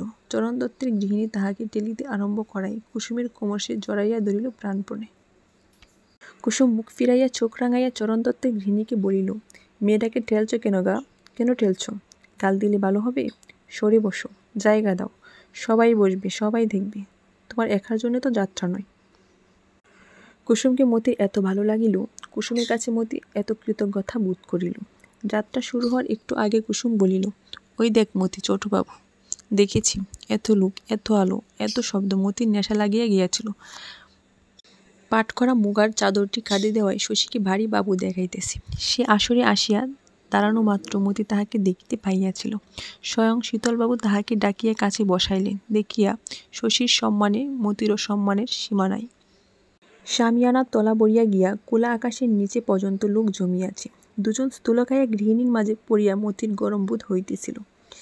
এদিকে একসময় বাজনা বাজিয়া ওঠে। কনসার্ট ওই কথা, শুনিলে এমন উত্তেজনা বোধ হয়। কিছু একটা উপভোগ্য ঘটিবার প্রত্যাশা। তারপর বাজনা থামিয়া যাত্রা শুরু হয়। 16 জন সখী আসিয়া নৃত্য আরম্ভ করে। তাদের পরনে পশ্চিমা গাগরা। মতি ফিসফিস করিয়া বলে, বেটা ছেলে সখী সেজেছে না বউ? সখীরা নাচিয়া গেলে প্রবেশ করার জনা ও অগ্নিদেব। জনাকে দেখে মতির সন্দেহ হয়, ও নিশ্চয়ই মেয়ে মানুষ, বউ না রে। তোর মাথা, চুপ কর, শুনতে দে। প্রবীরের প্রবেশ দ্বিতীয় দৃশ্যে। গঙ্গা দেবীর পুত্রঘাতী অর্জুনকে যথাবিধি শাস্তি দিবার প্রতিজ্ঞামূলক এক পৃষ্ঠাব্যাপী স্বগত উক্তির পরেই প্রবীরকে দেখিয়া আসর মুগ্ধ হইয়া যায়। কি স্মার্ট সাজ পোশাক, কি লালিত্যময় যৌবন মূর্তি, তলোয়ারটা কি চকচকে। কথা যখন সে বলে, আসরে একটা শিহরণ বহিয়া গিয়া শ্রোতারা যেন পরম আরাম বোধ করে। জমিবে, প্রবীরের পার্ট জমিবে, জমিবে। যেমন রাজপুত্রের মতো চেহারা, তেমনি চমৎকার গলা। প্রবীরের প্রিয়া মদন মঞ্জুরিও আসরে আছেন। এত লোকের মাঝে এ যেন একান্ত নির্জন রাজ্য দেন। এমনই নিঃসংকোচ নির্ভুল আবেগমথিত স্বরে প্রবীর তাহাকে ভালোবাসিতে থাকে। যাত্রার আসরে হাত ধরার অতিরিক্ত প্রেমস্পর্শ নিষিদ্ধ। এজন্য প্রবীরের কোনো অসুবিধা আছে মনে হয় না। শুধু কথায়, শুধু অভিনয় এতগুলি লোকের মনে সে বিশ্বাস জন্মাইয়া দেয় যে তাহারা দুজন এক দেহ এক প্রাণ। অবাক হয় কুসুম আর মতি। কুসুম বলে, ওলো, এই যে সেই লোকটা। মতি বলে, কি সুন্দর করছে বউ, মনে হচ্ছে যেন সত্যি। কুসুম একটু হাসে, যেন তোর সঙ্গেই করছে না। মতি জবাব দেয় না, শোনে। প্রবীর বলে, রাগ করিয়াছ? কেন রাগ করিয়াছ অবোধ বালিকা? কেন এত অভিমান? দুটি চোখে কেন এত বৎসনা? মুখে মেঘ নামিয়াছে দুলে দুলে, ফুলে ফুলে উঠিতেছে বুক। দেখে মনে হয় আমি যেন বহিয়াছি তরে, মন্দ বলিয়াছি। এ গাম্ভীর্য, হাসিহীন এত কঠোরতা, ফুলে কি মানাই সখী, মানাই কুসুমে? আমি তরে ভালোবাসি সত্য কহিয়াছি, প্রাণ দিয়ে ভালোবাসি তরে, সাক্ষী নারায়ণ, সাক্ষী মোর হৃদয়ের। মতির বুকের ভিতরে শিরশির করে। কুসুম মনে মনে অধীর হইয়া ভাবে, বলো না লক্ষ্মী ছাড়ি, রাগ করিনি, মুখ ফুটে ও কথাটা তুই আর বলতে পারিস না, দন্যি প্রান্তর। রাত ৩টা অবধি যাত্রা শুনিয়া আসিয়া ঘুম ভাঙিতে পরদিন সকলেরই বেলা হয়। হয় না শুধু শশী আর পরাণের। যামিনী কবিরাজের বউ রোগের বিপজ্জনক অবস্থায় উপনীত হইয়াছে। সকাল সকাল উঠিয়া স্নান করিয়া শশী তাহার কাছে যায়। পরাণের কবিঘা জমির ফসল অবিলম্বে গড়ে না তুলিলেই নয়। নিজে উপস্থিত না থাকিলে ২৭টা খেজুর গাছের রসই তাহার অর্ধেক চুরি হইয়া যাইবে। তালগাছ ছাড়া আর কোনো গাছ পরাণ এবার জমা দেয় নাই। এবার সে নিজেই খেজুর রস জাল দিয়া গুড় করিবে। ডাঙা জমিতে এবার সে কিছু মূলার চাষ করিবে স্থির করিয়াছে। শশী বলিয়াছে, জমিতে হাড়ের সার দিলে মূলা ভালো হয়। 10 গুড়া হাড় পরাণ পরীক্ষার জন্য আনাইয়া লইয়াছে, এখনো জমিতে দেওয়া হয় নাই। পরাণের অনেক কাজ। দুপুরে কুমুদ শশীর বাড়িতে আসিল। শশী বাড়ি ছিল না। গোপাল জানিয়াছে কুমুদ যাত্রা করে। কুমুদকে সে বাড়ির বেড়া পার হইতে দিল না, বাহিরের ঘরে বসাইয়া রাখিল। দাবা খেলতে পারো হে? আজ্ঞে না। গোপাল তখন বাড়ির মধ্যে ঢুকে গেল ঘুমাইতে। কুমুদ, গতরাতের হাজার নরনারীর হৃদয়জয়ী কুমুদ নিজেকে পরিত্যক্ত বন্ধুহীন মনে করিয়া গেল তালপুকুরের দ্বারে। সেখানে তাহার বন্ধু জুটিল মতি। মতি কি মাঝে মাঝে তালপুকুরে কবিত্ব করিতে আসে? নিঝুম দুপুরের অলস প্রহরগুলি করে কি তাহার কাটে না? কে বলিবে, আজ কিন্তু সে বিশেষ দরকারি তালপুকুরে আসিয়াছে। পুকুর পাড়ে কাল সে কানের একটা মাকড়ি হারাইয়াছে। যাত্রা দেখার উৎসাহে কাল খেয়াল করে নাই। আজ স্নানের সময় কানে হাত পড়িতে, ও মা, মাকড়ি কোথায়? বয়ে কথাটা সে কাহাকে বলে নাই। দুপুরে সকলে ঘুমাইলে চুপি চুপি খুঁজিতে আসিয়াছে। রূপা নয়, তামা নয়, সোনার মাকড়ি। কি হইবি? মাকড়ি মতি পাইল না, পাইল কুমুদকে। উভয় পক্ষই কৃতার্থ হইয়া গেল। কুমুদ এ জগতে রক্ত মাংসের মানুষ নয়, রূপকথার রাজপুত্র, মহাতেজা, মহাবীর্যবান, মহাপ্রেমিক। হ্যাঁ, কুমুদ মাটির পৃথিবীর কেহ নয়। পৃথিবীর সেরা লোক শশী। কুমুদ শশীর মতও নয়। ছোটবাবুর কথা মতি কি না জানে? ছোটবাবু কি খাইতে ভালোবাসে তা পর্যন্ত। কুমুদ কি খায়, কে তার খবর রাখে? শার্ট পরা কুমুদ হইল রাজপুত্র প্রবীর। শশীকে কি কুচ্চকো কি? মতি বলিতে মতির ভালো লাগে। সোনার মাকড়ি হারানো যেন বাহাদুরির কাজ। বলে, বাড়িতে জানালে মেরে ফেলবে। মেরে ফেলবে? বাড়িতে তোমাকে খুব মারে নাকি? এমনি মারে না, দামি জিনিস হারালে মারে। আজ আপনি কি সাজবেন? রাবণ। কুমুদ হাসে। হ্যাঁ, রাবণ বই কি, রাবণ তো দেখতে বিশ্রী। কুমুদ খুশি হইয়া বলে, লক্ষণ সাজব। মতি উৎসুক হইয়া জিজ্ঞাসা করে, উর্মিলাকে সাজবে? কাল যে আপনার বউ সেজেছিল সে? আচ্ছা, ও তো বেটা ছেলে। হ্যাঁ? কুমুদ বলে, বেটা ছেলে বই কি। মতির সঙ্গে কুমুদও মাকড়ি খুঁজে। তালপুকুরের ভাঙাচোরা ঘাট হইতে তালবনের মাঝামাঝি পর্যন্ত পায়ে চলা পথের দুধারে। বাড়ির কাছে পৌঁছিয়া যাওয়ার ভয়ে মতি বলে, ওদিকে নেই, আমি ভালো করে খুঁজেছি। ভাবে প্রবীর চলিয়া গেলে ওখানে হইতে বাড়ি পর্যন্ত সে নিজেই খুঁজিয়া দেখিবে। খুঁজিতে খুঁজিতে দুজনে আবার ঘাটে ফিরিয়া যায়। মতি বলে, কোথায় পড়ে গেছে কে জানে, ও আর পাওয়া যাবে না। না পেলে তোমায় মারবে না? কে মারবে? কে মারিবে মতি তাহার কি জানে, একজনকেও নিশ্চয়ই। তবে তো মুশকিল। কুমুদ চিন্তিত হইয়া বলে, তোমার আর একটা মাকড়ি কই, দেখি কীরকম। অন্য মাকড়িটি মতি আঁচলে বাঁধিয়া রাখিয়াছিল। কুলিয়া দেয়, খুবই সাদাসিধে মাকড়ি। একটু করা চাঁদের কুলে একরত্তি একটা তারা, তারার তলে চাঁদটা দোলে। মাকড়ি হারিয়েছ, কাউকে বলো না কুকি। কেউ টের না পাইলে মতি আপনা হইতে অবশ্যই বলিবে না। কিন্তু কেন? কাল তোমাকে একটা মাকড়ি এনে দেব। মতি অবাক হইয়া যায়। পাবেন কোথায়? কেন, গায়ে তোমাদের গয়নার দোকান নেই? কিনে আনবেন? মতির মনে হয় মাকড়ি কেনার আগে প্রবীর তাকেই কিনিয়া ফেলিয়াছে। তাহার মাকড়িটা পকেটে ভরিয়া কুমুদ চলিয়া গেলে পুকুর ঘাটে বসিয়া বসিয়া সে এই কথাটাই ভাবে। তাহাকে একটা মাকড়ি দেওয়া প্রবীরের কাছে কিছুই নয়। আরও কত মেয়েকে সে হয়তো অমন কত দিয়াছে। বেশি না থাক, যাত্রা দলে দুটো একটা মেয়েও কি নাই? তবু তাহাকেই মাকড়ি দিতে চাওয়ার জন্য প্রবীর কি ভয়ানক ভালো। আজ তাহাদের যাত্রা শুনতে যাওয়ার বারণ পড়া নিষেধ করিয়া দিয়াছে। রোজ রোজ যাত্রা শোনা কি? একদিন শুনিয়া আসিয়াছে, আজ বাদ যাক, কাল আবার শুনিবি। পরাণ ওদের যাত্রা শুনতে যাওয়া পছন্দ করে না। কেন করে না, কোনো কারণ নাই। ওরা যাত্রা শুনিয়া বেলা 10টা পর্যন্ত পড়িয়া পড়িয়া ঘুমাক আর না ঘুমাক, পরাণের কিছুই আসিয়া যায় না। প্রতিদিন প্রদোষের আধ অন্ধকারে সে যখন বাহির হইয়া যায়, এ বাড়িতে কারো ঘুম ভাঙে না। তাহার সুখ সুবিধার দিকে তাকানোর অভ্যাস এ বাড়িতে কাহারও নাই। একবেলা ভাতের বদলে মুড়ি খাইয়া তাকিতে হইলে নালিশ করা পরাণকে দিয়া হইয়া ওঠে না। তবু সে চায় না বাড়ির মেয়েরা যাত্রা শুনিতে যায়। পরপর 2 দিন যাত্রা শুনিতে যায়। তুমি যাবে না? না, নিজের বেলা ভিন্ন নিয়ম। কুসুম বলিল, সে রাগিয়াছে। আমার সঙ্গে তোমার কথা কি? বেটা ছেলে নাকি? তুমি গেলে আমিও যাব। আমি যাব না তবে। পরাণও মাঝে মাঝে গোড় ধরিতে জানে। কুসুম বলে, তুমি যাও বা না যাও, আমি কিন্তু যাব। চুলোই যাও। মুখে যাই বলুক, কুসুম যাত্রা শুনতে যাওয়ার কোনো আয়োজনই করিল না। পাড়ার অনেক বাড়ির মেয়েরা যাইবে, কুসুমও তাদের সঙ্গে যাইতে পারে। কিন্তু যাওয়ার চেয়ে না যাওয়ার মধ্যেই এখন রাগ ও অভিমান বেশি প্রকাশ পায়। জিদও তাহাতেই বজায় থাকে বেশি। কুসুম তাই সারাটা দুপুর ঘুমাইয়া কাটাইয়া দিল। সন্ধ্যার সময় বাজনার শব্দ শুনিয়া অস্থির হইয়া উঠিল মতি।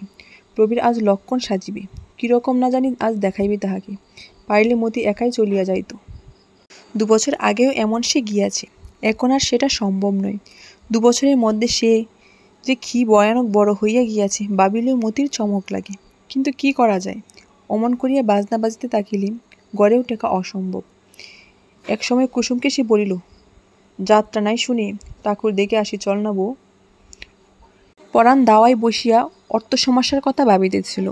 সে ডাকিয়া বলিল, এদিকে শুনো মতি, শুনে যা। মতি কাছে আসিল। কি বলছিলি? ঠাকুর দেখতে যাব। ঠাকুর দেখতে যাবি? আচ্ছা চল, একটু যাত্রাও শুনে আসবি অমনি। পরাণ এমনিভাবে একরকম স্পষ্টই হার স্বীকার করিল। কিন্তু কুসুম আর যাইতে রাজি হইল না। এখন খাওয়া দাওয়া সারিয়া পান সাজিয়া যাইতে যাইতে পালা শেষ হইয়া যাইবে না? ঠাকুর পূজার বাদ্যি বাজছে, পালা শুরু হতে ঢের দেরি। পরাণ উদাসভাবে বলিল। মতি বলিল, চল না বউ। অমন করিস কেন? কুসুম বলিল, গিয়ে বসবি কোথায়? তোর জন্য জায়গা ঘুমাচ্ছে। সব্বাই পেছনে বসে যাত্রা শোনার চেয়ে ঘরে শুয়ে ঘুমানো ঢের ভালো। পরাণ বলিল, ছোটবাবুকে বললে? ছোটবাবুর নাম উল্লেখে কুসুম আরও রাগিয়া কহিল, ছোটবাবু কি করবে? জায়গা গড়িয়ে দেবে? পরাণ বলিল, ছোটবাবুর বাড়ির সবাই বাবুদের বাড়ির মেয়েদের জায়গায় বসবে, নেটের পর্দা টানানো, দেখিসনি মতি? বাবুদের বাড়ির ছোটবাবুর কাতির কত। ছোটবাবুকে বললে তোদের ওইখানে বসিয়ে দেবে। কুসুম হঠাৎ শান্ত হইয়া বলে, আমি যাব না। তাহাকে আর কোনো মতেই টলানো যায় না। বাবুরা জমিদার, শশীরা বড় লোক। ওদের বাড়ির মেয়েদের কত ভালো ভালো কাপড়, কত দামি দামি গয়না। একটা জবরজং লেস লাগানো জ্যাকেট গায়ে দিয়া তাঁতি বাড়ির কোড়া কাপড় পরিয়া ওদের মাঝখানে তাহাকে বসতে দিবে না ছাই। এক কোণে জির মতো বসিতে হইব। গিয়া বসলে দম আটকাইয়া যাইবে কুসুমের। শেষ পর্যন্ত পরাণের সঙ্গে মতি একাই গেল। শশীকে খুঁজিতে হইল না, সে বাড়িতেই ছিল। সে বলিল, তোর তো শখ কম নয় মতি। কিন্তু সঙ্গে গিয়া মতির বসিবার একটা ভালো ব্যবস্থা করিয়া দিতে সে আপত্তি করিল না। বরং নেটের পর্দার আড়ালে, যেখানে বাবুদের বাড়ির মেয়েরা বসে, মতিকে সেখানে বসাইতে পারিয়া সে বিশেষ গর্বই বোধ করিতে লাগিল। শীতলবাবুদের বাড়ির মেয়েরা গায়ে সিল্কের ব্লাউজ দেয়, বোম্বাই শাড়ি পরে। শীতলবাবুর ভাই কলিকাতা প্রবাসী, বিমলবাবুর স্ত্রীকন্যারা পায়ে জুতাও দিয়া থাকে। দুবাইয়ের পরিবারে নারীর সংখ্যাও কি কম! সংসারে যেখানে যত টাকা, সেখানে তত নারী, সেখানে তত রূপ। মতির সংসারে এই নিয়ম জানিত না। সংসারের কোনো নিয়মটাই বা সে জানে? কাঁচা মেয়ে এসে, বোখা মেয়ে, প্রায় 20 বর্গফুট পরিমাণ পরিষ্কার চাদরের উপর সাদা করা গসা মাজা সাজানো গুছানো স্বজাতির মধ্যে আসিয়া পড়িয়া সে যেন দিশেহারা হইয়া গিয়াছে। বিমলবাবুর স্ত্রী সুদন, আমার মুখে কি দেখছো বাছা? বিমলবাবুর মেয়ে বলে, তোমার চশমা দেখছে মা। মতির বুকের ভিতর ডিপ ডিপ করে। তাহাকে বসিতে দেওয়া হইয়াছে সম্মানের আসনে, সামনের দিকে পিছনের আশ্রিত পরিজনদের মধ্যে নয়। শীতলবাবু নিজেই মেয়েটিকে সঙ্গে করিয়া পৌঁছাইয়া দিয়া বলিয়াছেন, সামনে বসিও, শশী ডাক্তারের বাড়ির মেয়ে। কাল শশী ডাক্তারের বাড়ির মেয়েরা যত বৃষ্টি করিয়াই হোক খুব সাজিয়া আসিয়াছিল, এর আজ একই দশা। শীতলবাবু আর বিমলবাবু বাড়ির মেয়েরা এই কথা ভাবিয়াছিল। তাহারা কাপড় চেনে, গয়না চেনে, নিজেদের গসে এবং মাঝে। এই মেয়েটা ধরতে গেলে রীতিমতো নোংরাই। শীতলবাবুর পুত্রবধূ গতবার ছেলে হওয়ার সময় বাজিতপুরের সিজিল সাজন আসিয়া পড়ার আগে শশীর হাতেই জীবন সমর্পণ করিতে বাধ্য হইয়াছিল। বিছানায় শুইয়া শুইয়া নভেল পড়ার সে কি ভীষণ শাস্তি! যাই হোক, ছেলেটি জির কাছে দুতলায় এখন চোখ বুজিয়া ঘুমাইতেছি। সিভিল সার্জন করিয়াছিল কচু। ছেলেটা একরকম শশী ডাক্তারের দান বই কি। শীতলবাবুর পুত্রবধূ তাই একসময় মতিকে কৌতূহলের সঙ্গে জিজ্ঞাসা করিল, শশী ডাক্তার তোমার কে হয় গো? কেউ না। ও মা, কেউ না? এই রাত্রে তুমি পরের সঙ্গে যাত্রা দেখতে এলে? পর কেন, দাদার সঙ্গে এসেছি। তোমার দাদা কি? কাদের বাড়ির মেয়ে তুমি? আমি ঘোষ বাড়ির মেয়ে। আমার বাবা স্বর্গীয় হারানচন্দ্র ঘোষ। কথাটা শীঘ্রই রটিয়া গেল। হারু ঘোষের মেয়েকে তাহাদের মধ্যে গুজিয়ে দেওয়ার স্পর্ধায় শশীর উপর শীতলবাবু আর বিমলবাবুর পরিবারের মেয়েরা বিশেষ অসন্তুষ্ট হইলেন। মতির কাছে যাহারা ছিলেন তাহারা বাড়ির মধ্যে যাওয়ার চলে উঠিয়া গেলেন এবং ফিরিয়া আসিয়া অন্যত্র বসিলেন। হাত পা ছড়াইয়া আরাম করিবার সুযোগ পাইয়াও মতির কিন্তু আরাম হইল না। অবহেলা অপমান বুঝিতে না পারার মতো বোকা সে তো নয়। এদিকে শশী মাঝে মাঝে সাজঘরে যায়, কুমুদকে প্রশংসা করিয়া বলে, বেশ হচ্ছে কুমুদ, তুই কলকাতায় থিয়েটারে গেলি না কেন? কুমুদ খুশি হইয়া বলে, ভালো হচ্ছে।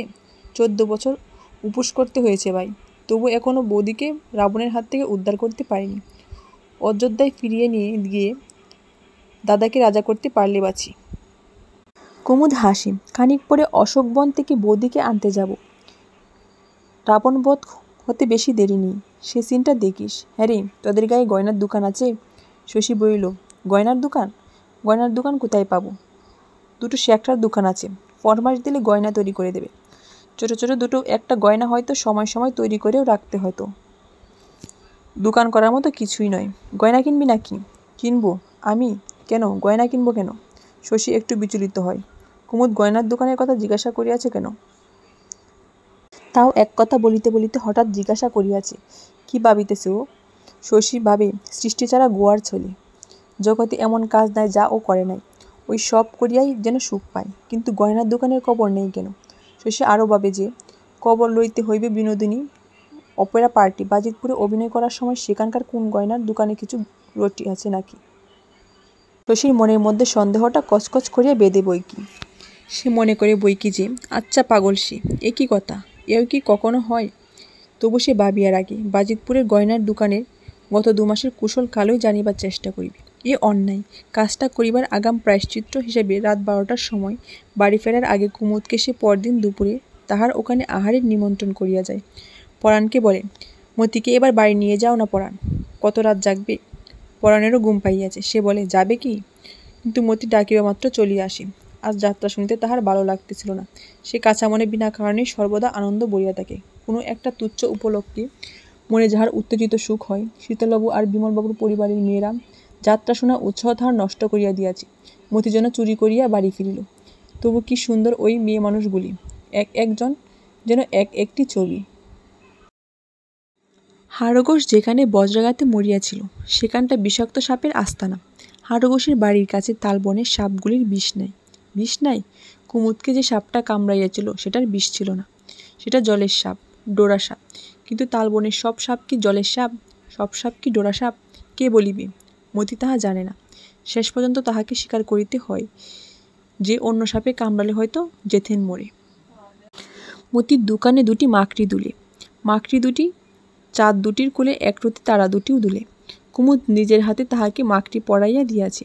ওর মধ্যে একটা নতুন জকজকে, অন্যটা অনেক দিনের পুরনো মলিন। এও একটা সমস্যা বই কি। মতি যত বোকাই হোক, আসলে সে আর এমন কি বেশি বোকা। এটুকু মতি খেয়াল করিয়াছিল। নতুন মাকড়ি দেখিলেই সকলে দরিয়ায় ফেলিবে যে।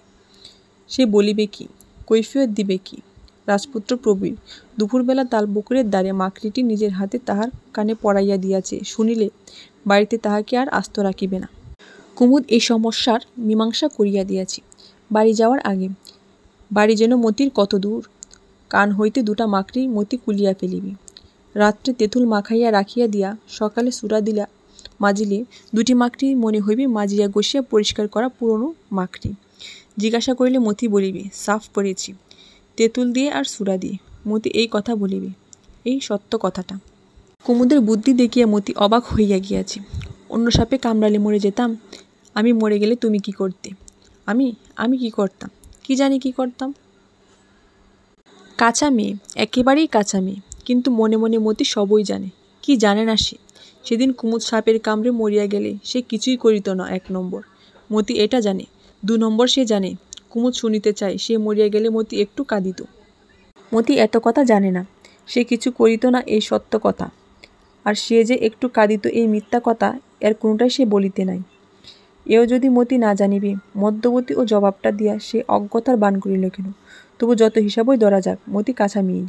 এখন যদি মরে যাই, কুমুদ বলে, তাহলে আমি এখন যদি মরে যান, দূর মরার কথা বলতেনি। কে জানে মতি এসব শিখিল কোথায়? আপনা হইতে শিখিয়াছে নিশ্চয়। কথা বলিতে, কাপড় পরিতে, ভাত খাইতে শেখার মতো। এসব কেহ শেখায় না, কে শিখাইবে? এবং তারপর কুমুদ মতিকে নানা কথা জিজ্ঞেস করে, আর ছেলে মানুষই প্রশ্ন, সকল প্রশ্নের জবাব দেয়। কখনো পাল্টা প্রশ্ন করে, কখনো বা আপনা হইতেই কুমুদকে অনেক অতিরিক্ত অবান্তর কথা বলে। তাহার সরল চাহনি একবারও কুটিল হইয়া ওঠে না। তাহার নির্ভরশীলতা কখনো টুটিয়া যায় না। না, মতির কোনো ভাবনা নেই, সে কিছু জানে না, কিছু বুঝে না। পৃথিবীর সবই তাহার কাছে অভিনব অভিজ্ঞতার অতীত। কুমুদকে হাত ধরিতে দেওয়া উচিত কি অনুচিত সে তার কি জানে? ওসব কুমুদ বুঝিবে, রাজপুত্র প্রবীর বুঝিবে। মতির বিশেষ লজ্জাও করে না, তবে হঠাৎ চোখ নিচু করিয়া একটু যে সে হাসে, সেটা কিছু নয়। দিন ও রাত্রির মধ্যে দুপুরের সময়ের গতি সবচেয়ে শিথিল। দুপুরের অন্ত নাই। আকাশে সূর্য কতক্ষণে কতটুকু সরিয়া তাহাদের গায়ে রোদ ফেলেন জানা যায় না। তাহারা উঠিয়া টিলাটার দিকে চলিতে থাকে। ওদিকে নিবিড় ছায়ার ছড়াছড়ি।